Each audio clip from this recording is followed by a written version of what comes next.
गुजरातमध्ये राहुल गांधी यांच्या गाडीवर झालेल्या हल्ल्याचा सोलापूर काँग्रेसच्या वतीनं सुद्धा निषेध करण्यात आलाय। आमदार प्रणिती शिंदेंच्या नेतृत्वाखालील कार्यकर्त्यांनी आणि पदाधिकाऱ्यांनी हातात दगड घेत हल्ल्याचा निषेध करत सरकारविरोधात घोषणाबाजी केली। सोलापुरातील जिल्हाधिकारी कार्यालयासमोर हे आंदोलन करण्यात आलं।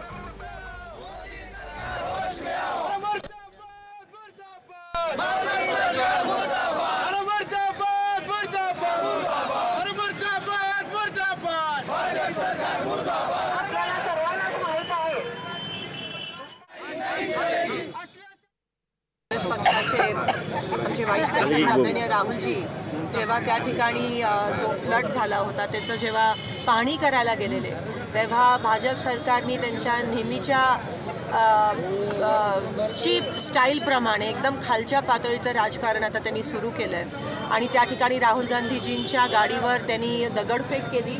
त्यांना जखमी करण्याचा त्यांचा कदाचित त्यांचा हेतू होता आणि एवढ्या म्हणजे खालच्या पातळीचं राजकारण हे पहिल्यांदा दिसतंय।